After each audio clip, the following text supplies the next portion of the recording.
everybody, it is Kendell Lenice, and welcome to Kendell Lenice Live right here on YouTube. Before we go any further, do me a favor and subscribe below. It's so important that you do that and hit the notification button so when I have great content uploaded, you're able to be the first to know. As you know, my channel is all about education, elevation, and entertainment, and today's show is no different. I have people on here. What do I mean by that? I'll explain that as the show progresses. But before I get started, I just want to read everyone's bio. All right. So first up is Leroy Kenzie Jr. He's a native Baltimorean and a product of the Baltimore public and private school systems. He received his Bachelor's of Science degree in Hotel and Restaurant Management from the University of Maryland, Eastern Shore. He is the president and CEO of J&F Enterprises, which is a distribution, publishing, and business consulting firm located in Baltimore, Maryland. He is also a contributing writer for the Real Life, Real Faith Men of Faith magazine, Empowering Disciplines magazine ministry from New Psalmist Baptist Church, Entrepreneurs of Color, and his Favor magazine. He is on the board of two nonprofit organizations, Black Professional Men and Women Offering Wealth, which is known as WOW. He is an author of 7 books and seeks enlighten, empower, and impact the communities that he will touch. He seeks to provide emerging authors with an independent avenue to mainstream exposure and touch individuals, businesses, and churches with his Christian-based products and his 21st century entrepreneur technique. All right, and then so before Leroy, welcome. Thank you. Next up, I have Charvette Rush. She's the founder and executive director of Men Embracing let me just make sure I get this right. Men Embracing Nonviolence, and the acronym is MEN, Men Organization. The Men Organization is a grassroots community engrossed in empowering, and uplifting men, in addition to educating communities on the subject matter of male domestic violence, which is a thing. So this is amazing, and this is a woman heading this. So her passion to create an organization that would be the voice for men who are victims of domestic violence was originated from the occurrences as a victim and a perpetrator of domestic violence. I can't wait to talk to her. Consequently, her thesis masterpiece at Lincoln University in Philadelphia, Pennsylvania, is the birthplace of men. Her Men organization. Upon completing her coursework, Charvette received a Master's of Human Services degree in May of 2013. Additionally, Charvette is a domestic violence advocate through the National Advocate Credentialing Program headquarters in Arlington, Virginia. All the same lines. So we'll get let's introduce Charvette. Hey, Charvette. Hi, how are you? Welcome. I'm so glad you're here today, and I'm so glad that you're going to be talking about men and domestic violence. Yes. Thank you for having me, and Leroy, thank you as well. Absolutely. You're so welcome. Leroy connected us. That's why she thanked him. Yes. Everybody on my channel knows Leroy, right? You know Leroy. He always says, "It's your boy." That's Leroy Kenzie. That's his thing. All right, so next up we have Lakesha. And according to Forbes magazine, I'm going to read hers. All right, so Lakesha is, and I'm trying to be cute holding it down. That's why I'm stuttering. I need to hold it like this. But I'm trying to but if I got to do this, I got to do this. It's live. You got to do. You right, better put them glasses on. Right. No, my glasses are for distance, so I can hold it like this. I can see like this. So Lakesha, she is the owner and lead consulting with Womack Consulting Group. The firm provides brand management, leadership training, strategic planning, and political consulting to clients across the globe with her seminars and one-on-one consultations with professional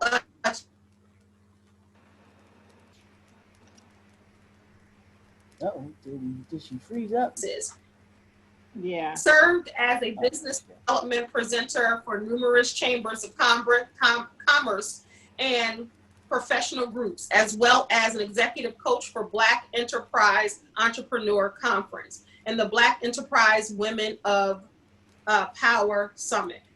To be in Black Enterprise is on my vision board. It has been there for quite some time. So I got stuck on that moment. But in addition to working with small business owners to start and grow their businesses, Lakesha also specializes in working newly formed teams, fractured teams, and board of directors to teach leadership, professional development strategies that enhance communication, increase emotional intelligence, and improve organizational effectiveness. Lakesha has a bachelor's degree from Vanderbilt University and is a graduate of the Women's Campaign School at Yale University.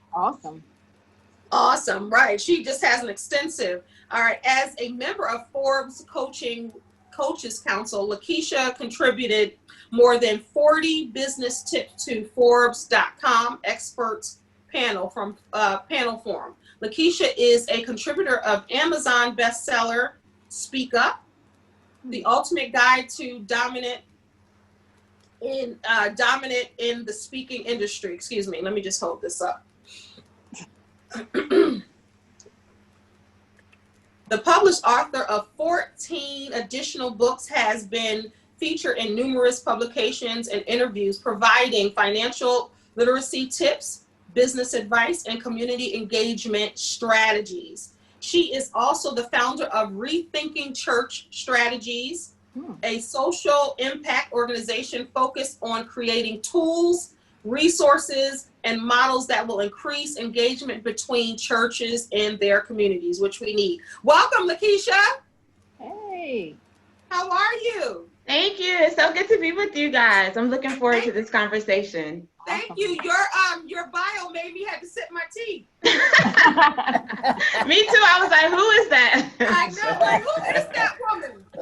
Like, okay. All right, last but not least, Mr. Donald. I am going to read his bio and then we're going to go straight to it. Now, Mr. Donald gave me bullet points, so I'm going to be like, pup. He was born in Baltimore, Maryland, relocated to the Bronx, New York, and he's been there since 1974, educated in public school systems in Baltimore, the Bronx, and Tampa, attended colleges in California, Germany, Tampa, to name a few, receiving a degree in marketing and marketing management. Founder and president of DLD Enterprises, which stands for Determined to Learn and Develop, in January of 1992. So he's been doing this for quite a while. 30 years, January 1st, 2020 marks 30 years of Motivational a Society. Retired from the U.S. Postal Service in 1996 after 11 and a half years of service. He's the first African-American manager there. He's an author as well of 14 books referencing motivation and poetry. So it looks like everybody on here is authors. That's including myself. That's amazing. Except for me. No. So then I just prophesied that. So thank you. We're manifesting that. Thank you. Absolutely. Yet. We'll say yet. Yes. Okay. Yes. Absolutely. There you are. So the title of his 14th books were debuted on November 28th of 2019, Motivational Moments. He has a positive clothing line, and he's appeared on HBO's The Wire. Me too! Really? Wow, we have so much in common. From 1999 to the present, he contracted with Tampa, Florida school system, and his teaching curriculum is Altitude of Greatness and Motivational Life Skills to students and incarcerated youths. The qualities of mentor for the Baltimore Mayor's Office, that's a mentoring program he has. And he writes for several newspapers, African-American newspapers and magazines. He is also inducted in the Who's SOOOO Honored Member Hall of Fame, including the Outstanding People of the 21st Century. So we have him here. He was named one of the 100 most intriguing people. He received in 2012 the Presidential Award, in 2016 the Motivational Speaker of the Year Award, and he's recognized by 2 presidents and the late governor of Florida. And his quote is, "I know it was Jesus Christ who intervened in my life, put me on the path of serving future generations." And that was from Psalm 37. Welcome, Donald. Awesome. Thanks for having me. I bow in humbleness. Let me take a sip. Take a sip. Let me tell y'all done some amazing things. I know, right? I mean, just amazing people. And when I look at you all, everybody has a light truly shining on them right now, and not just because of the lights of this forum, but a light around you. When I look at each of you, I mean, everybody just has that glow. And this show is about really serving others. Yes, we can have a profession. Yes, we can have a field, but are we doing good? Are we helping people? And right. Everyone on here is helping someone. And to me, that's the biggest reward, when you get to help someone. What do you say about that, Lakesha? I think that is extremely important.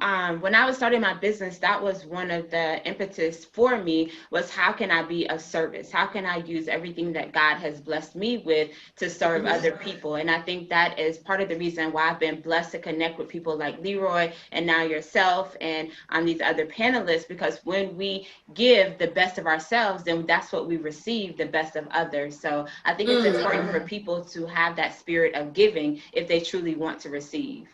That's awesome. Absolutely, and that was perfectly said. Leroy, when you think about helping other people and being of service, what's the first thing that comes to mind?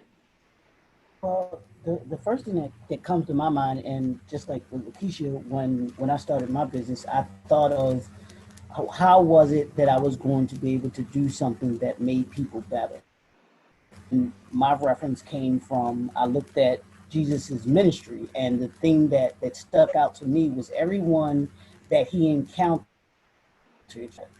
they were better after they encountered him than they were before they met him. The only 2 people that I recall in the Bible that he did not impact was the rich man that came and said, "Hey, what do I need to do to be saved?" When Jesus said, "Give away all your money," he was like, I don't know if I can, I can't do that. And he kind of slid away. And then the second one was the second thief on the cross. He said, "If you are who you say you are, then get us down from here." And Jesus talked to the other thief and said, "From this day forward, you will be with me in paradise." Those are the only 2 people that I honestly believe that and I could be mistaken, that he did not impact. Everybody else, when you look at who Jesus touched in his ministry, they became better. They became better after. So what I wanted with my business was to make people, the encounters that they had with Jesus, no matter what it was, whether it was a product, whether it was speaking, whatever it was, that they were going to be made better after they had that encounter than they were before. So that's kind of what I think about when I think about service and serving people and making people better. Awesome. That's awesome. Well said. And I totally agree. When you encounter someone, you should make an impact in their life. You should change their life for the better. If you're going to encounter someone, the lasting memory of you, in my opinion, and it sounds like yours too, Leroy, and Lakesha as well, is to make a difference in their life some type of way, to inspire them. And I've been at this for a minute, just like all of you. And every time someone slides in my DMs or sends me a text or an email saying that what you said, I might not have liked it, or you might not have known, I saw something on social media, but let me tell you how that impacted my life. Let me tell you how that changed my life. And someone just did it. They're like, keep doing what you're doing. And this is what I want to talk about as far as social media. You may not get the likes. You might not get 100,000 likes or 1 million likes or, 500,000 views. But if the people's eyes that set on there, and it's only 10 people, and they really have been affected by you because of something that you said or done or tried to enhance their life in some type of way, then it truly is all worth it. And that's what I want to stress more than anything, because now we're in the day and age of social media. And if you don't have 10 likes in 10 minutes, then people are taking posts down. You know, I see young people doing that. And I have two, college age daughters as well. And I have an eye into, and I love young people, love being around young people. And I hear that often. Well, no one liked it, so I'm going to take it down. But did you like it? Do you see a way that you can maybe inspire someone else in that? Well, yes, well then leave it up. One person, that's all it takes is one person to make a difference and a change. What do you think, Charvette? I agree. When Leroy reached out to me, that's one of the first questions I asked him. I was like, how did you find me? And he said, I saw a post that you made about men embracing nonviolence, because I was kind of like hesitant, because I'm like, wow, a female speaking on this, although I know that was my passion. And I also knew that a lot of men, needed to hear that, it does happen. So you're absolutely correct. You do have to just put it out there. And Leroy posted, and I reposted it the other day, God will bless it, but you have to build it. And, yes. And with that being said, you're not going to be the favorite. I mean, you're not going to be the well-liked. You're not going to be, Jesus wasn't. So with that being said, you just have to do what he said and let the chips fall where they may. Yeah, absolutely. Because it's so funny. Tabitha Brown, you guys may know her now. Everybody knows her now. She's a vegan cook and inspirational and different things. She has the afro. She's on social media. But I had been following her for a long while. And now I think she did a TikTok on making carrot hot dogs. And it blew up. So she was already, had a lot of followers and she had her, I guess, her lane of followers, if you will. But then she did a video and put it on TikTok and it blew her up. So now everyone is interviewing her. And I was following her before that. And what she said was, every time I put a post up, I pray first. I pray that it inspires someone. And I do that too, but now I'm more cognizant of that. So just even something as simple as that, like, do you pray before it up, or you just pray after and say, I hope it, helps someone. So even doing it before. Now, Charvette, you were talking about, and as the bio read, you have an organization called Men. Tell me why a woman decided to stand up for that man and talk about the domestic violence that's happening in that gender. Let me just give you just a little history on that. When I went to Lincoln University, we had to do a project, and I thought I was just doing something fancy. Since everyone talks about women that are victims of domestic violence, let me talk about men. And in building my project, I realized that I was a perpetrator of violence towards men. And people didn't think that I would be able to pull it off, because they thought that there was not enough research to support the phenomenon, but only to learn there is a plethora of research, as well as there is women that also that are perpetrators of violence. And the more I stuck by it and dug into it, I realized that I am not the only one.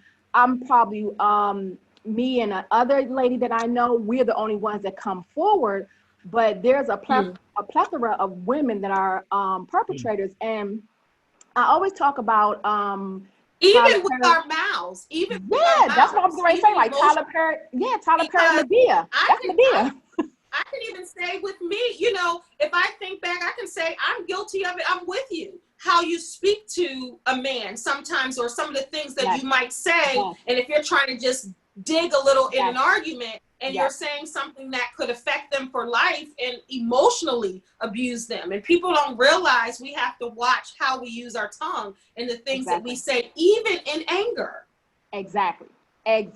So that's how Men Embracing Nonviolence was birthed. And I had to write a 10-page paper about myself. And that was my aha moment. I was like, oh, this is actually me. So that's when God changed the trajectory of my life. And of course, he would give me a son, right? And at that age, my son was a teenager. So I had to think, how would I want somebody to treat my son? You know, so it really changed my perspective. And I started to advocate for men and be that voice, because it's a challenge for a man to tell a man, hey, you know what? I'm being abused, you know? So Yeah. That's my passion, you know. And I think that's amazing, because a lot of men don't step forward, because even by the police, they're laughed at, or their boys, they're laughed at, like, man, she weighs $105, and you mean to tell me she hit you? You know, I've heard that. So kudos to you. Kudos for you for doing that. Yeah. And Donald, before we started, you talked about what you see here, living your dreams. And it was very inspirational even before we started. So I knew the type of man that we had here on this panel. So let's talk about living your dreams, and everything that you do. Do you see that your dreams have been manifested in your work? Well, I first of all, let me say something. Let me refer back to something you said earlier in reference to you seeing all the light within us. So I want to apologize. Yes, I do have the light within me, but I want to apologize to all the panelists here because of the fact if I may appear a little shaded. Not that I'm throwing shade on myself, but I am a little shaded. Forgive me for that. I just moved in this residence and I'm still getting everything together. But in reference to living your dream, I want to say kudos to each and every one of you all. I'm older than you. However, in some instance, I'm still catching up to you. And I'll tell you why I said that. You got traditional and you got non-traditional. I look at you all as, and don't be upset at me, but you're traditional, meaning that you went through the courses of life to get you here. Myself, I was born November the 28th on Thanksgiving Day. Who was to say that on that day, now you figure thanks and giving, you figure that, okay, that's going to be a life that's going to prosper somewhere along the line.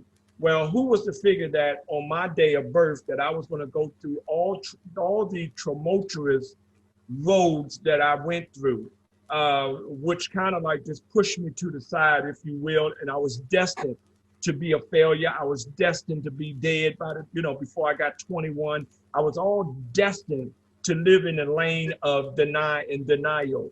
However, even once I started getting it together and the wheels were starting to turn, and if I can, and when my brother Leroy was speaking about how God has manifested, I had no idea when I was at the post office, which at that time, my goal was to become the first Black postmaster of Hillsborough County, which is Tampa, Florida.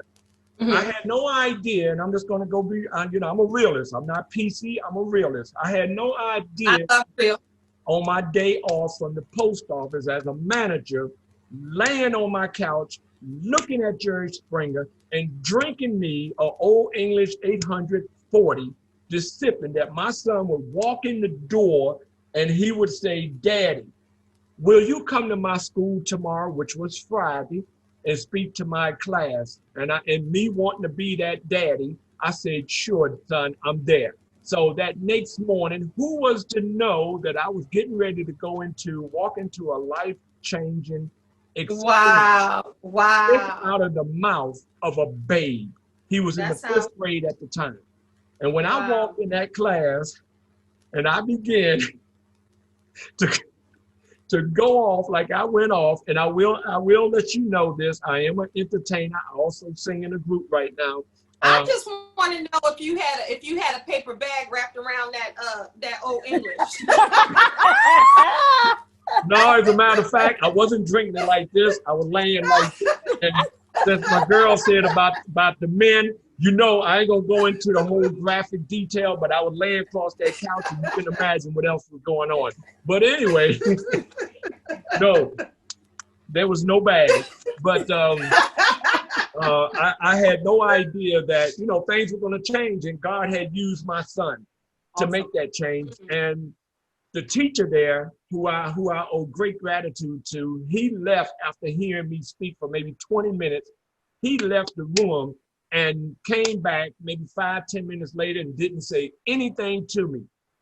When I left and I got home, there were 5 messages on my phone from 5 different schools. I had no idea that my life was about to change, about to rearrange. And I'll be honest with you, yeah, I stayed at the post office, but God put it in my mind that, you think back to everything you came through, and I have a job for you. And this job that I have for you will last you your whole life. You won't have to worry about retirement pay. You won't have to worry about compensation. You won't have to worry about sick pay. You won't have to worry about a pay increase, because I will take care of you. All I need you to do, just come and do what I asked you to do. Now, what did you speak about? What was that? I was just sharing my life. I'm sorry, go ahead. No, I was saying, can you remember? Because I know your son asked you to do that. And I think that this is so powerful. And people always talk about, well, I don't know my purpose. I don't know my passion. And as a life coach, I ask certain questions and help my clients get to where they need to be. And I tell them just that. Like, sometimes your purpose and your passion finds you, and when everything is aligned, but you have to answer that call. And you answer that, whatever you were feeling about yourself and your circumstance. And, when your son spoke, you perked up and you obliged. You went there, and just being who you are and telling your story as it was, it catapulted you into the next phase and stage of your life. I think that's so powerful. Well, it's funny because all these years later, quite naturally, these kids, because my son is 41, he'll be 42 next month. And all those kids that were in that class, sometimes I see them about, and some of them say, Mr. Dowridge, do that James Brown move you did when you came to my class. I'm like, come on, that's not like 100 years ago. When I went in, quite naturally, I'm sharing my life, I'm telling jokes, and because I am a dancer by trade, I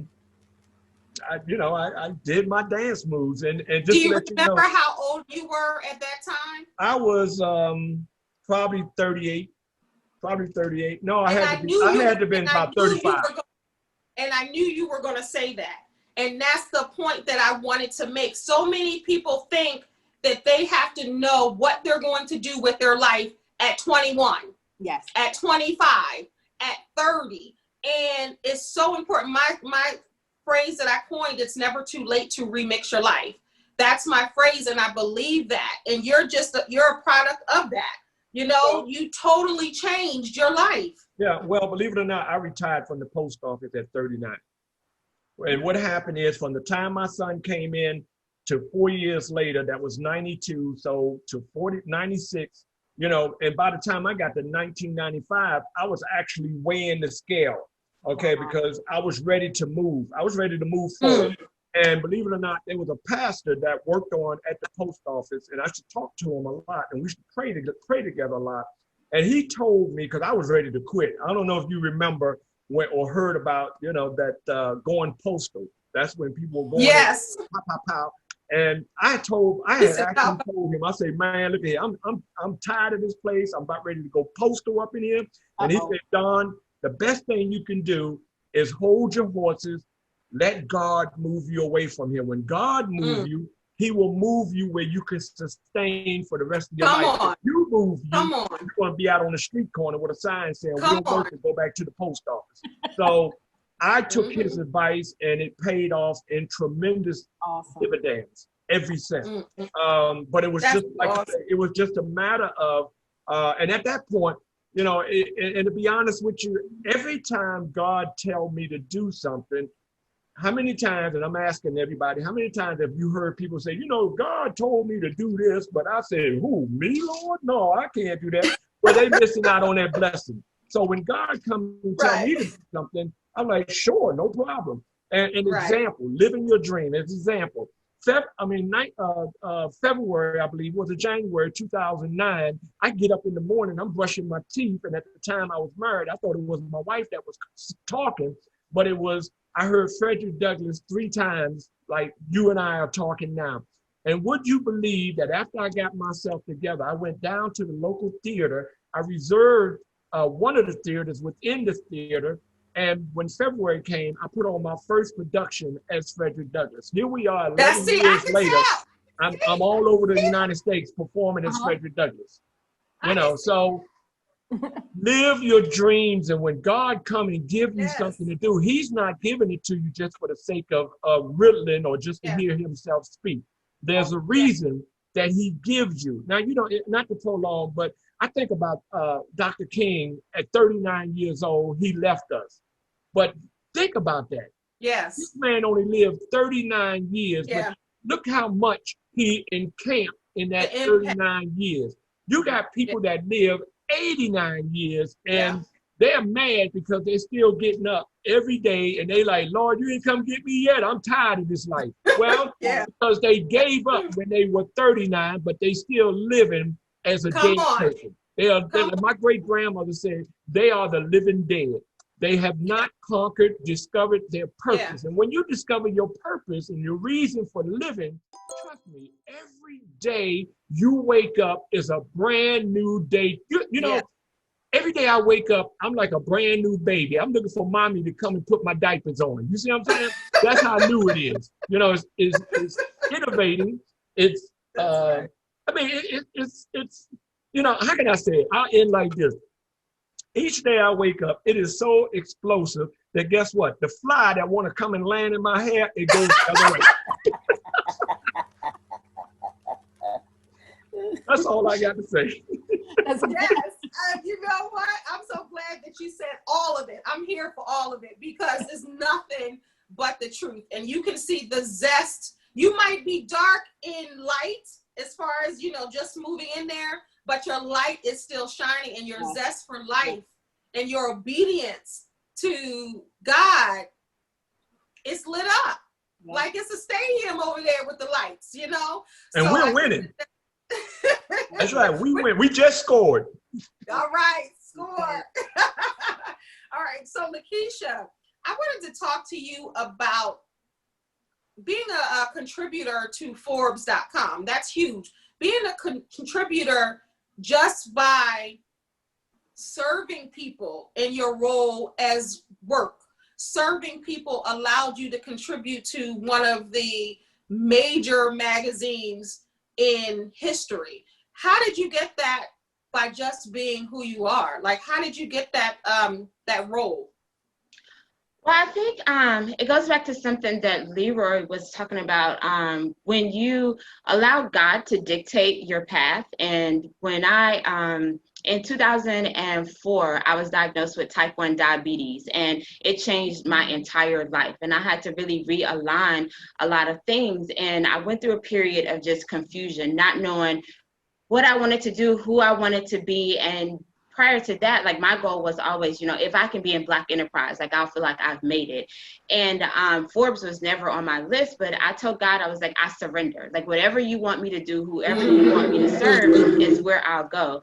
And so if you had asked me, you know, 15 years ago, would I be the author of 16 books? Would I have a consulting firm? Would I have been in Forbes? Would I have been, you know, on the stage at Black enterprise? I would have been like, you're absolutely crazy. But I truly believe that by surrendering to God and telling him, like, whoever you want me to serve, wherever you want me to be, order my steps, and that's where I'll go. And doors open and opportunities come. And being a part of Forbes was just one of those. But, you know, being in Black enterprise, I read Black enterprise when I was in college because I was trying to get, what do I want to do? And never did I imagine that I would be on the planning committee for 2 of their entrepreneurs conferences. That on stage with international businesswomen as a moderator for one of their panel discussions at their summit earlier this year. So I truly believe that when you allow God to direct you and to get off of this, my 5-year plan, what's my 10-year plan, but really just have yourself open to the experiences and opportunities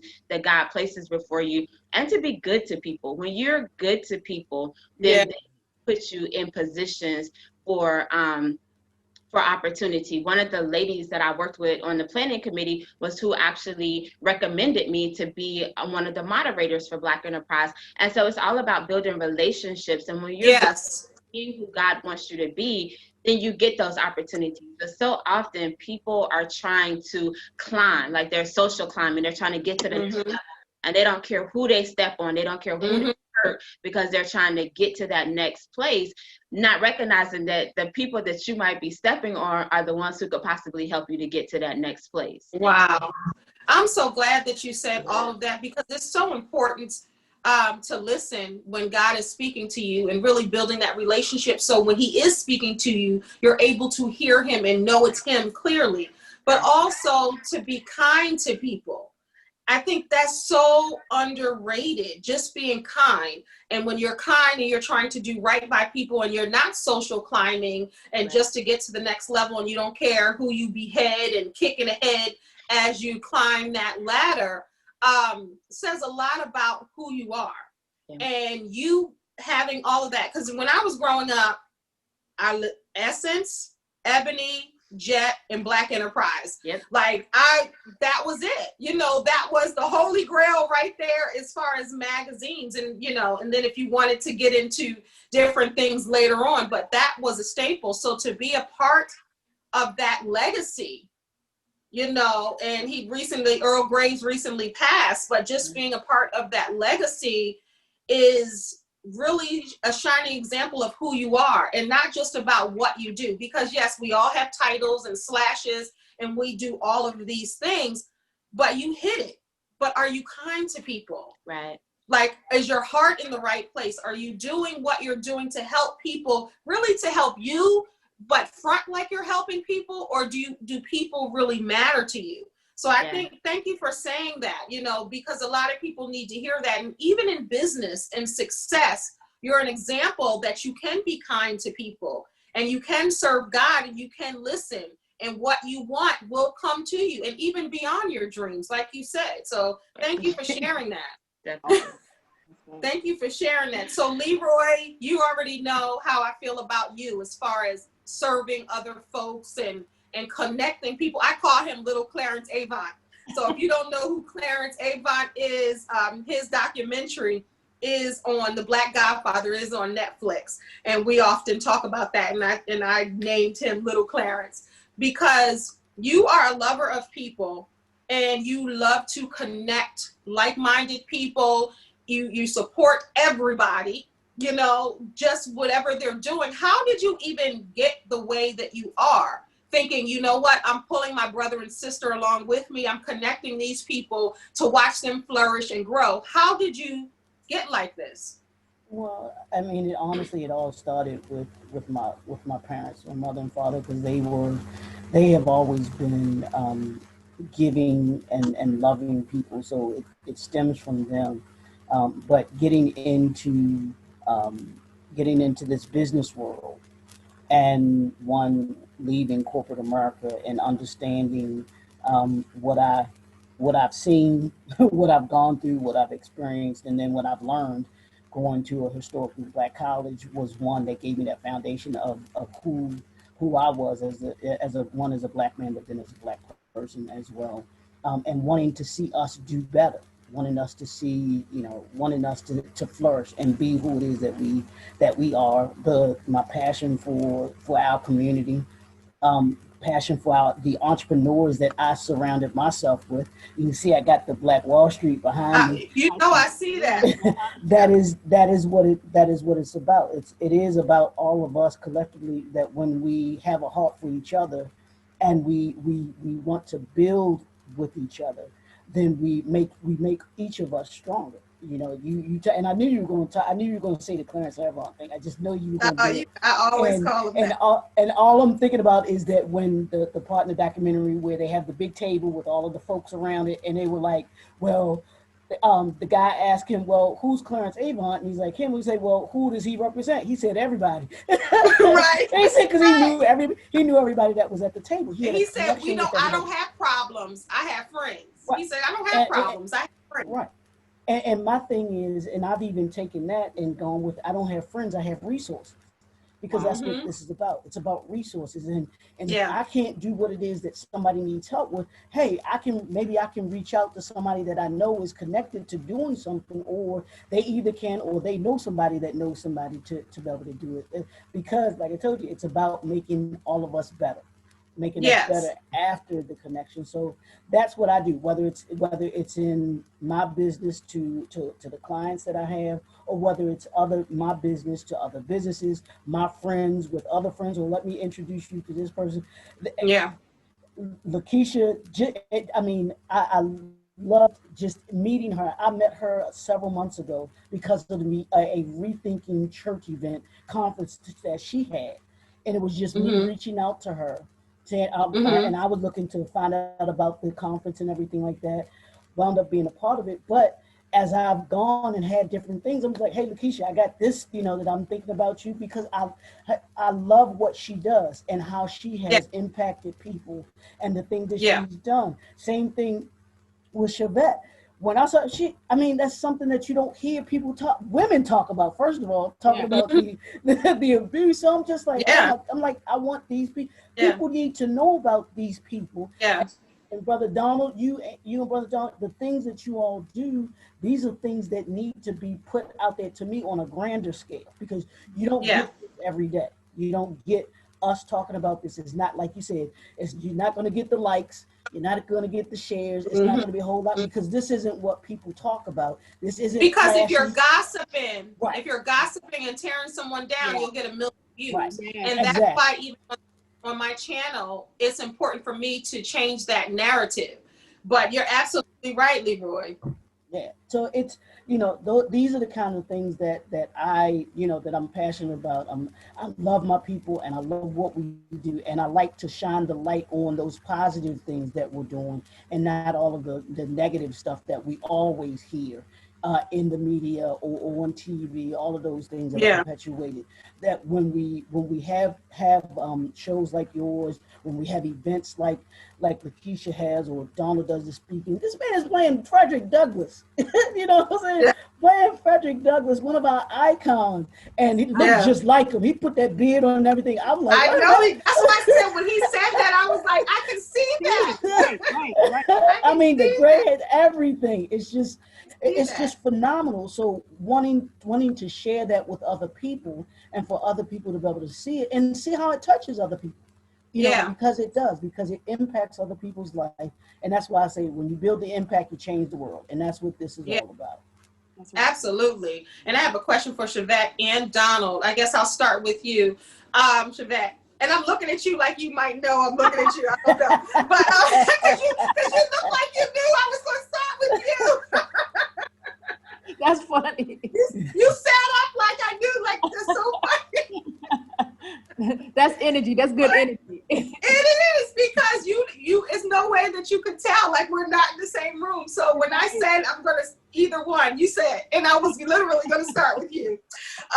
But that energy, absolutely, that divine connection. Right. But I want to talk about your organization, because it really fascinates me. And when people speak to me, they're like, you're always on the man's side. I'm like, no, because women can be a trip. Sometimes women are a lot with certain things. So, my daughter's like, you're always on the man's side. I said, no, I'm on the side of right.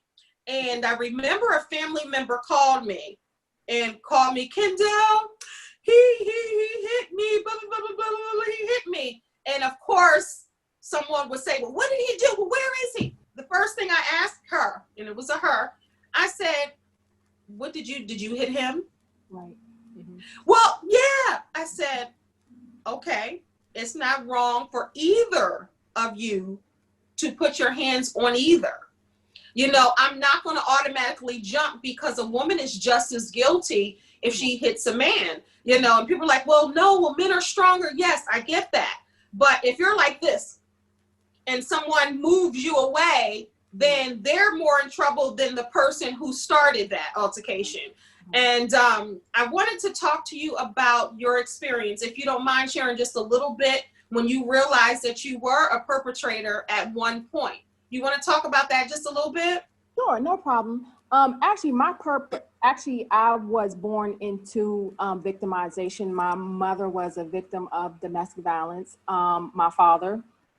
Her and my father. And so actually I was victimized in the womb. It started when I was in my mother's womb.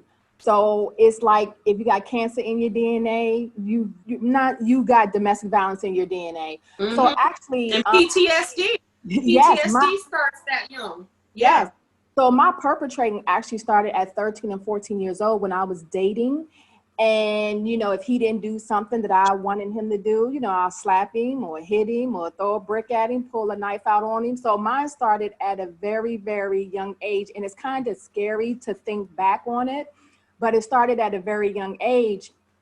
And wait a minute, something popped up. And it went on throughout my adulthood. I got married, and, you know, the same behavior, you know, kept reoccurring. And you're right, it doesn't really start with hitting. It starts with your mouth, the things that you say, or when, you know, your male friend or your male partner tells you that deep, dark, hidden secret, and you psychologically abuse him because of that, and over his head, you know, or if you're making more money than he is, or if you have the ability to take the children from him. And I would even venture to say child support is a form of abuse, you know, because it happens when you don't do what I tell you to do, or I tell you to do it. So this is, you know, or you're not going to see your children if you don't do this, you know. Using it as a weapon, like weaponizing everything that they hold near and dear to their hearts. Exactly. And I went through a nasty divorce. He didn't make it nasty. He did not. You know who made it nasty? I did, because I'm the mom and I'm the this and, you know, and I'm the that. And God really had to body slam me. It was like, hold up, chick, you know, you need to slow down. And it took God really a while to check me, because I was out of control. I was really out of control. And when he really started to check me, he took me all the way back. I'm going to tell you why you're the way you are, because this happened when you was a child and you really never dealt with it. And he showed me how he gave me many opportunities to deal with it. And I just wanted everything my way. And the people and women, be careful about the women who you align yourself with as well, because sometimes they can be just as toxic as their relationship. They're encouraging you to do things that 9 times out of 10 they wouldn't do. And they advocate for your demise, you know, instead of saying, you know what, you don't need to be doing that, you know, that's not important, you know, be a mom to your child and things of that sort. So all throughout my life, I was more of a perpetrator than a victim of violence. But I would like to say this, that in one relationship, you can be the victim and then you can be the perpetrator as your cousin or whoever you said contacted you. You can, you know, go through both, you know, parts of domestic violence. And that's really, you know, how it all got started. And finally, when I turned 40, that's when the light bulb really, really went off, after I got my degree and things like that. And God really started to deal with me, my attitude and my mouth, and just was horrible. You know, I said what I wanted to say. I did what I wanted to do. And he told me that's not cool. That's not acceptable. So I really went through a period of like 3 or 4 years where I had to deal with me. And you know, when you get sick of you, you know, that's kind of bad when you get tired of you, right? So I really had to fast. But that's that moment. That's when that shift happens. And everyone needs to have that. And everyone needs to look in the mirror and be honest about who they are. Because if they're not honest, then the behavior is still going to continue, and they're not going to change. So go ahead, continue. I think that's so key. So I had to shut down dating and everything until I really dealt with myself. I mean, I was something else.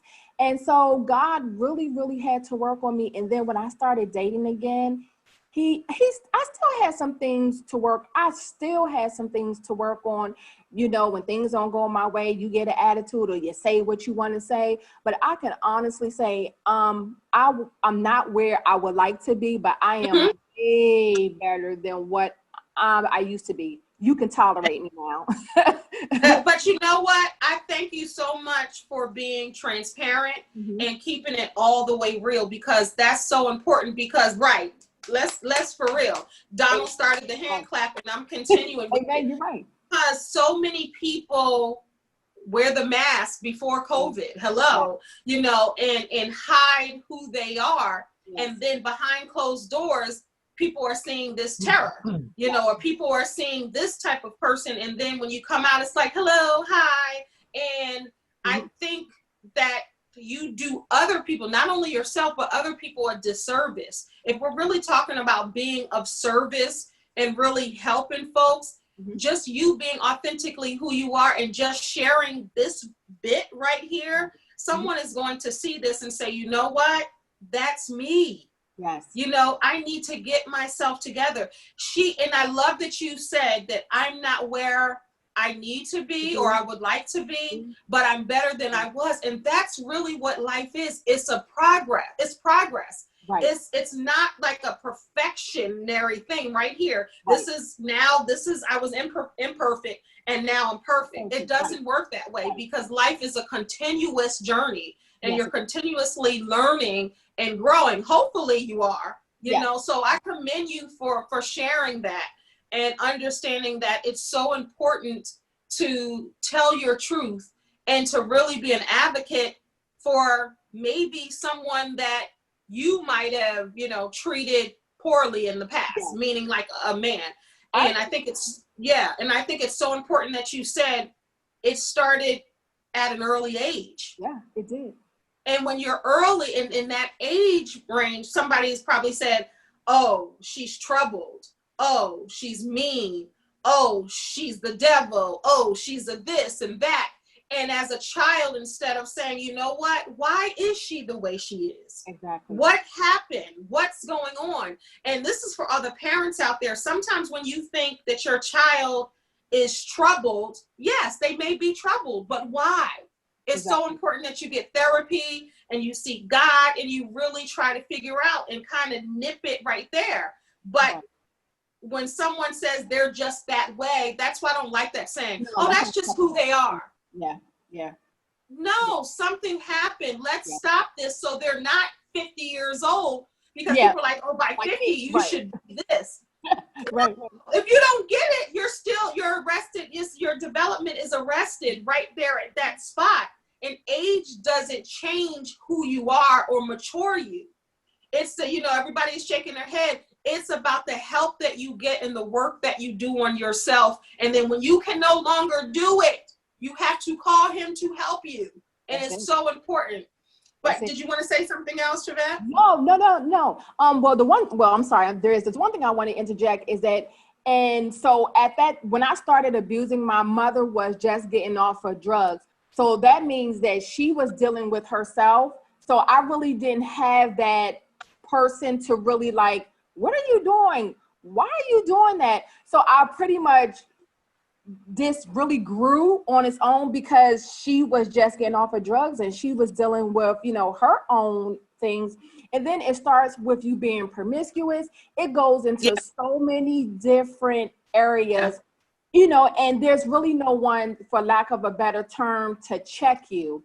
But, and I just want to interject. One of my other aha moments was I was picking my son up from football practice and these girls were getting ready to jump him. And I'm like, so it was like I saw my 16, 17-year-old self again, how I used to act with young men, and they were going to jump him because he was dating both of them, right? It's a whole nother talk show. But anyway, it gave me an opportunity to see what kind of person I was through my son, and also talk to my son, one, about this is how you date as a young man. You don't have 2 and 3 girlfriends or what have you. And also it actually helped me too, because I had to talk to the young ladies like, you don't fight over no man or no boy. This could have turned into a totally different situation. Domestic violence at its best. That's just what was getting ready to happen, because if they would have hit him, he probably would have hit him back, and then it would have turned into a whole, debacle. So that's about it. That's me in a nutshell. No, but I thank you for sharing that. And I think that you're awesome for even, recognizing what you've done. And that's so important, being self-aware and taking it a step further and say, you know what, I want to be an advocate. This does happen to men. And what better poster child, if you will, than someone who has, perpetrated. I think it's perfect. And I wish you nothing but success with your organization. Anything that you need, you got me for sure. Thank you. For sure. I think it's so important. You're welcome. All right, Mr. Donald. Mr. Donald. Now, I wanted to talk to you, and you said it, not me. Earlier, you said, I'm older than all y'all, and I wanted to ask you about ageism. And I wanted to ask you about limitations. And I have a feeling I know what you're going to say, but do you ever feel that age is a factor in you doing what you're doing or need to do? Do you think that people look at it as, he has experience in this, or he doesn't know what he's talking about? And have you ever felt that bias? Well, let me start out by saying this, and y'all might laugh, but I don't care. Never would have made it without you. So anyway, moving on. Let me tell you something. I'll be 64 next month on the 28th. All right? You said 64? 64. That's not even old. That ain't old. But let me tell you something. You were acting like you were Frederick Douglass. Well, wait a minute now. You done gone 200 and some years. Okay, that's my alter ego. Now, if you want me to go there, I will free all the Negroes in 2020. Yeah, amen. But anyway, look, I got to go back to Aaliyah. Age ain't nothing but a number. It's just how you treat the age and how you represent yourself within that age. I see a lot of people who are up in age, and I am gratified at the fact of how they're carrying themselves and how they're reacting and how they're treating themselves. We can talk about diets, we can talk about workouts, we can talk about, vegans, the whole nine. But it comes down to, the mindset of you and how you look at you. With myself, I made a promise to myself, believe it or not, when I was just a kid going through those tumultuous moments. And the fact of it is I joke and I say, look, I don't know anything. I'm not educated. However, one thing I do know how to do, and that's to treat myself with justice. So going through a lot of situations, I remember back in the days where, somebody had mentioned to me in reference to the fact that, treat yourself, though you may be 30, treat yourself like you're 20. So that takes the edge off. So I am 60, I'll go ahead and say it, I'm 64, but I treat myself in reference to being younger than I am because I do have a young mind, I have a zest for life, and life is not going to defeat me, I'm going to defeat life. That's my attitude. That's right. I don't live on attitude, I live on altitude. The program that I do is called Altitude of Greatness. That means, and one thing I learned about attitude is that attitude fluctuates. One day you coming out, you mad. The next day you coming out, you fair. The next day you come out, you glad. Then all of a sudden you back down again. But when you rolling on altitude, it does not exempt you from the facts of life and the things that we go through in life.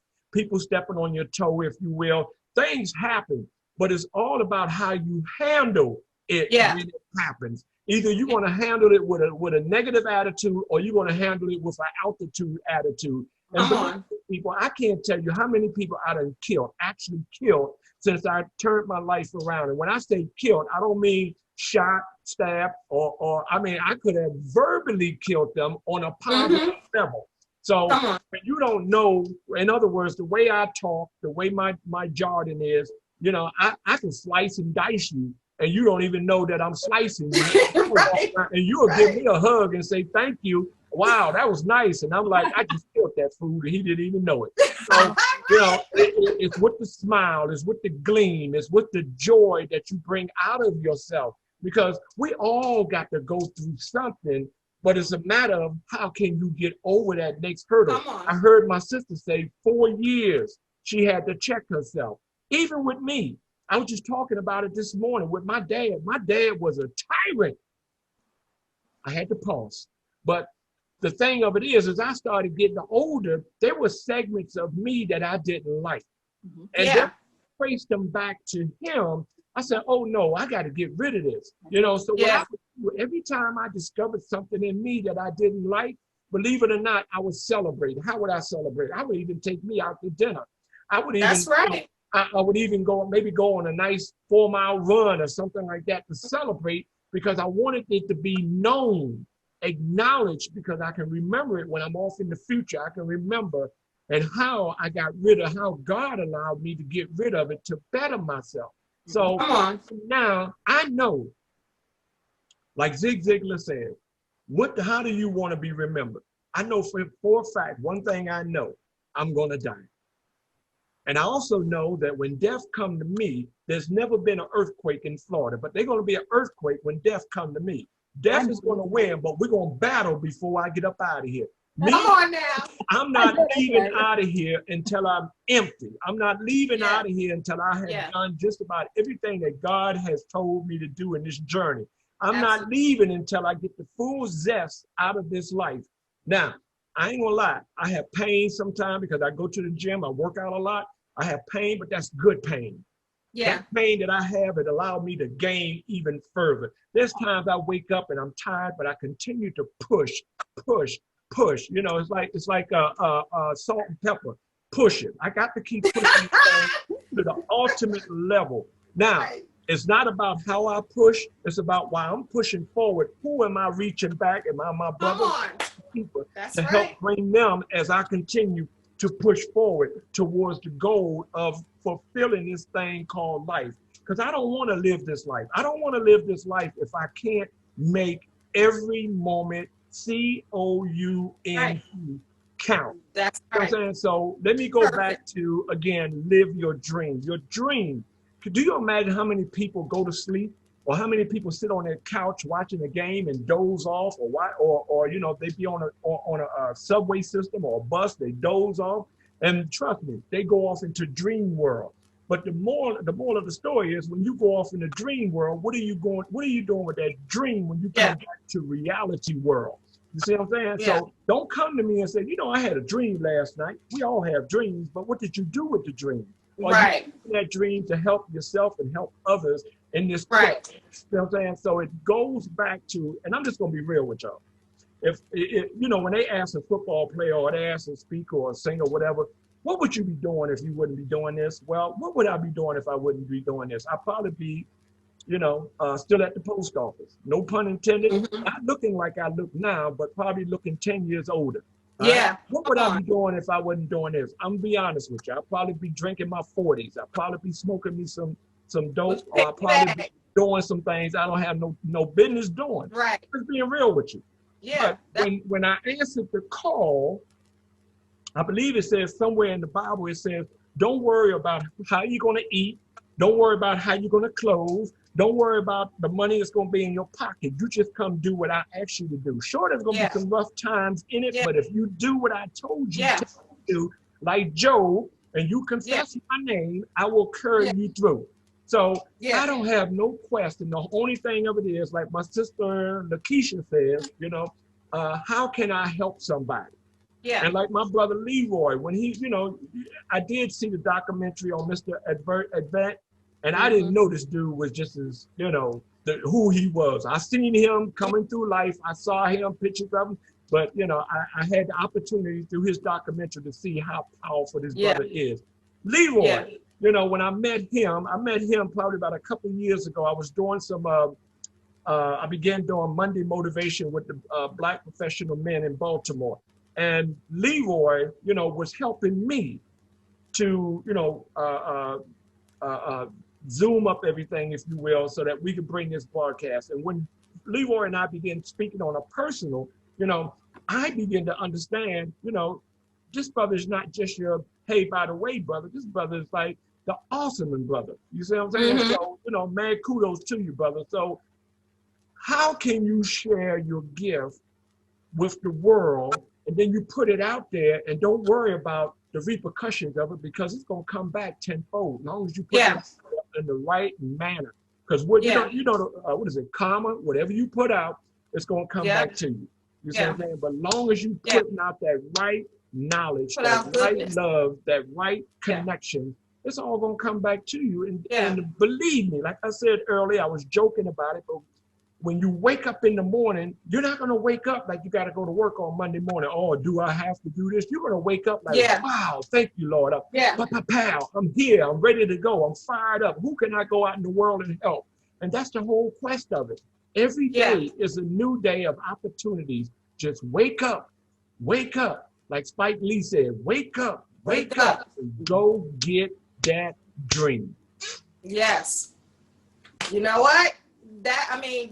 I agree. I agree with everything that you said, and I think it's so important. As we conclude, I want to get to Lakesha and Leroy, but Mariah Carey. So for years, people have heard, if you haven't heard, she says she doesn't say she's this age or that age. She says she has anniversaries, right? So she has a new memoir out called The Meaning of Mariah Carey, which I'm reading now. And she goes further into that, and she talks about age. And she says that it was for so long, she was like, by 18, I want to get a record deal. And when I didn't get a record deal at 18, I'm like, it's over. So when you're thinking about this age, by this age, I got to do this and all of that. And I talk about this even in my book, not the Mariah part, but just about this age. Like, who says that at this pivotal moment, you're supposed to accomplish this or do this?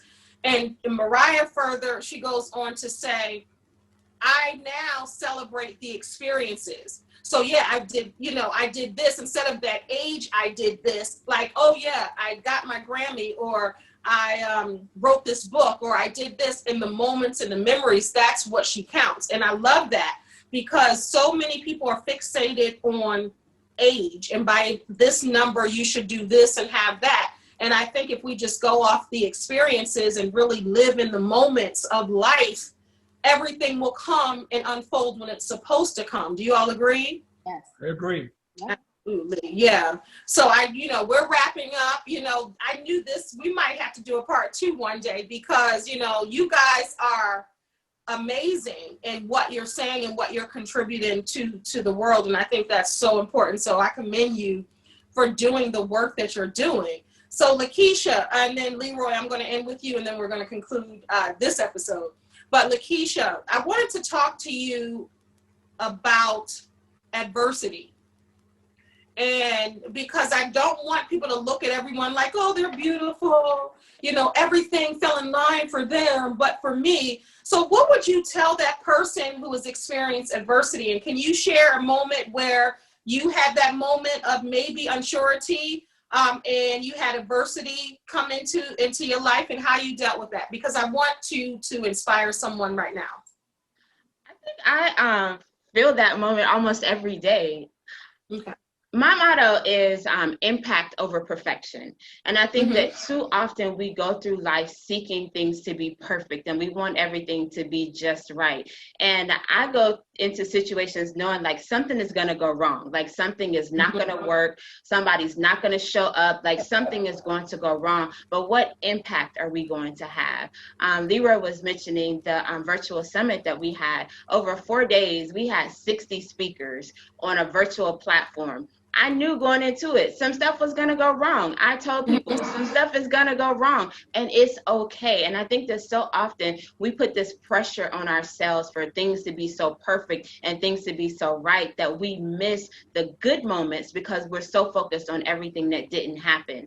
I was doing a radio interview one day, and this lady was asking me about this event that I had that wasn't successful. And she was like, what did it feel like to fail? And I was like, I didn't fail. Like, it didn't work out the way I planned it to work out, but I learned so much from it that prepared me for the next event that I had. Absolutely. So to anyone who's like struggling with that, I would say, one, learn the lesson. Like, everything that you go through, it can either be a lesson or it can be something that you feel like it just totally like drains of your energy and wipes you out. Every time something doesn't work, I'm looking at, okay, how can I do it better? How can I fix it? How can I make it work? The same energy you put into thinking about how something's not going to work and how horrible it is, you can put that same energy into thinking about what was good about it, what worked, how can I make it better. And so for me, it's about, where do I spend my energy?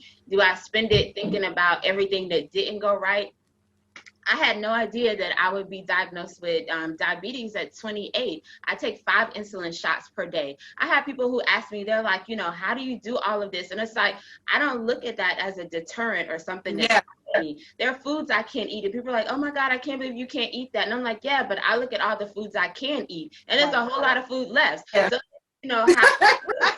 how do you look at life? Are you looking at what you don't have, or are you looking at all the things that you do have? And I just say, like, live on the good side. And every day that I wake up and have breath in my body is a good day. And Come on. how can I maximize the opportunity? Amen. Boom. Amen. That's it. That's it. There's so many other foods she can have. Don't worry, the food you can't have, just don't worry, I got it. Okay, thank you. I got your back. Thank you. Absolutely. That was well said. So many people focus on the things that they don't have opposed to the blessings that they do have. Mm-hmm. So that can go across the board for everything. Well said, Lakesha. All right, Leroy, I want to end with you. And what I want you to share with other folks, because you're the opposite of this. So with Black folks, crabs in a barrel. I don't want to share my wealth. I don't want to share my knowledge. I don't want to share my resources, because that one Black person might get above me, and we can't have that. So let me pull him down and let me run up to get my place. What would you tell those Black folks that still have that same mentality? Like, I don't want to connect that person because they might go on to do something great without me. Or I don't want to give that person that knowledge because now she or he is going to reach the peak that I haven't, risen to yet. What would you tell that Black person with that beautiful image behind you? What would you tell that person that says, you know what, they can pay for that because I don't want to share that with them, or I don't want to help them? What would you tell them? I would start by saying this, that like you mentioned, the people that you see behind me, that's what happens when we aren't afraid to share our collective energy, our collective intellectual capital, if you will. This is what gets built. This is what happens. You take you take an individual, and I think it was Neo. He had this song. He said, I'm a movement by myself, but I'm a force when we're together. And that's the mentality that we have to have as Black people, that, yeah, we can be a force by ourselves and we can keep all of this within us if we want to, but then you will only go so far. And I don't know who said this. It says, if you want to go fast, go by yourself. If you want to go far, go with others. And it's the thing where we're in as Black people, as a Black community, we're in a marathon. And as you go through this marathon, you have to understand that that's why they have these stops along the way on the marathon. And what do the people at those stops do? They assist you by giving you water to help you on that journey that you're on. So if you only depend on you, then trust me, I promise you won't go far. There's not any successful, wealthy person that has kept all that they've gained, their gifts and talents, that has, that does that. And I'll give you a Bible example, if you wanted, the example of the talents, where the master gave was it 5, 3, and 1, or whatever the numbers were. You're right. They doubled. The first 2 doubled what they had. The one that buried his talent wound up having that talent taken away from him, and it was given to the one that did the most with it. And that's what we're charged to do. We're charged to produce what God has given to us. And truth be told, we're supposed to be conduits, where what comes in us is supposed to be shared and go through it. It goes through us, not into us to stay in us. It's meant to be out. It's meant to be shared. It's meant to help and assist other people to be able to grow. So that's what I would tell someone, is that you can either you know, be by yourself and say, hey, I'm going to just live my life this way, and I'm not going to share my gifts and my talents with somebody else or with other person because they might outshine you. Hey, they're going to probably outshine you anyway, because they're going to get that energy. They're going to get that information that they need, because if it's not you, then it'll be someone else that gives them the things that they need. Yeah. So who are you to keep what God has put in you to yourself? Come on. That's what I would tell them. And like I said, I'll keep saying, this is what happens when we have the mentality to want to build, to when we have the mindset of wanting to be able to create not just wealth for ourselves, but wealth for others. And when I say wealth, I'm not just talking about money. I'm talking about intelligence. I'm talking about just all the other things that comes with that. And we can't be ashamed to give that and pour it out, as everybody on here has said, because when you pour it out, you get more to be able to be poured into you. So come on. And that's a perfect way to end this show. Let me tell you, I told you in the beginning, these are people. And when I said that, I meant these are people who have careers based on helping people and pushing people further along. And like Leroy said, the image behind him, that's what you see when we help people, when we help one another. And it's so important to give back and to do that and to be of service. Leroy, thank you so much for joining me on Kendell Lenice Live. Thank you. Absolutely. You know, it's Lakesha, thank you. And thank you so much for having me. And thank you, Leroy, for making the connection. And you are definitely a little Clarence. Like, I see it now. Everybody's going to adopt my name for you. Yes, it's going to stick. Lakesha, I don't want to share my name for him. It's too late. I don't want to share. It's too late. That's enough. Y'all don't mind. I just had to play off of that. Charvette, thank you so much for joining me. Thank you for your insight. Thank you very much for having me. And thank you, Leroy, for the connection. Absolutely.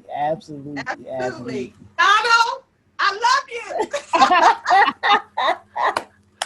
Hey, I want to say thank you very much for allowing me to be one of your distinguished guests, along with these powerful young people here. And also, I'm gonna put Leroy on blast. When I call Leroy, he don't answer. He said he'll pop on and say Leroy McKenzie Jr. So what I do, I'll leave a message. Well, Junior, this is Junior. Hit back with me. You feel me? Donald Leroy Jr. But Leroy, you got a new name. Since everybody in Tampa call me Frederick, from now on, you're Little Clarence. Come here, Little Clarence. Oh man, I love you, man. Thank you. And right back at you, brother. Thank you, Kendell, for the opportunity. You're so welcome, Donald. Thank you so much. You were a joy. And I couldn't have done this with each and every one of you. Each and every one of you brought something powerful to this platform. And this is, and Leroy said it even with the image behind him. See what we can do together when we come together collectively, for the glory of God and helping other people shine. I always say, when you look up in the sky and you see all the, you see a star. Oh, there's a star, there's a star, there's a star. It's beautiful. But when you look up in the sky and see all of the stars lit, there's something powerful about seeing all of the stars up there together. And as I always say, we can all shine together. I'm so honored that I gave you the name Little Clarence, because everyone is saying it's so appropriate for you. And it's about connecting people. And Leroy connected me to these amazing people. And I'm just so honored to share this platform with you all. And I definitely want to have you back, because just your presence here is inspiring someone to think differently, to be better, to move differently, and to really give themselves a break and know that they don't have to be perfect and they are not their past. They can create their own future with God right there next to them, holding their hands. But thank you, everyone, for tuning in to Kendell Lenice Live right here on YouTube. Do me a favor and subscribe below. It's so important that you do that and hit the notification button, because I'm all about changing the narrative with Black folks. Yes, we can see that image over there, but here you're going to get positivity, you're going to get motivation, and you're going to get the truth. That's what I'm going to bring you. This channel is all about education, elevation, and entertainment. Thank you so much for watching another episode of Kendell Lenice Live. God bless. Peace. God bless. Peace.